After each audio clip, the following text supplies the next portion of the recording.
Brush പെന്നിൻ്റെ difference പറഞ്ഞുതരാം കേട്ടോ. ഇത് ക്യാമലിൻ്റെ ബ്രഷ് പെന്നാണ്. ഇതിൻ്റെ നിബ്ബ് അത്യാവശ്യം സോഫ്റ്റാണ്. ചാർട്ട് പേപ്പറിലൊക്കെ വരയ്ക്കാനും എഴുതാനായിട്ട് ബ്രഷ് പെൻസാണ് ഇപ്പോൾ കൂടുതലും ആളുകൾ ഉപയോഗിക്കുന്നത് കേട്ടോ.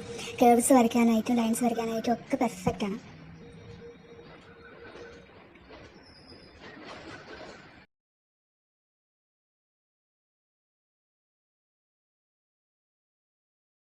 അടുത്ത ഈ ഡോംസിൻ്റെ ബ്രഷ് പെന്നാണ് കേട്ടോ. ഇത് മറ്റേനേക്കാളും ഇത്തിരി ലൈറ്റ് വെയിറ്റ് ആണ്. പിന്നെ ഭയങ്കര സ്മൂത്തായിട്ട് നമുക്ക് വരയ്ക്കാൻ പറ്റും. ഇതിൻ്റെ നിബ്ബും അത്യാവശ്യം സോഫ്റ്റ് തന്നെയാണ് കേട്ടോ. ബ്രഷ് പെന്ന് ഏതാണെങ്കിലും പെട്ടെന്ന് ഡ്രൈ ഔട്ടൊന്നും ആയി പോകില്ല കേട്ടോ. അങ്ങനെ ഒരു ക്വാളിറ്റി ഇതിനുണ്ട്. ചാർട്ട് പേപ്പറിൽ എഴുതാനും വരയ്ക്കാനൊക്കെ നല്ലതാണ് കേട്ടോ. ഞാൻ കുറേ നാളായിട്ട് കണ്ടിന്യൂസ് ആയിട്ട് ഉപയോഗിച്ചുകൊണ്ടിരിക്കുന്ന വരയ്ക്കുന്നതായിട്ടുള്ള ബ്രഷ് പെന്നാണ് ഡോംസ്. അടുത്തത് ഫൈബർ കാസ്റ്റിലിൻ്റെ ബ്രഷ് പെന്നാണ് കേട്ടോ. കുട്ടികൾക്ക് ഭയങ്കര ഇഷ്ടമുള്ളത്. ഇതിൻ്റെ ക്യാപ്പ് ഒരു പ്രത്യേകമായിട്ടുള്ളതാണ്.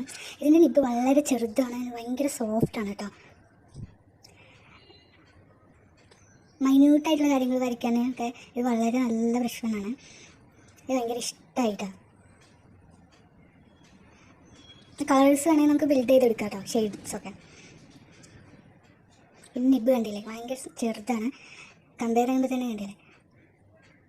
ഞാനിവിടെ എൻ്റെ പേര് ചെയ്താണ്.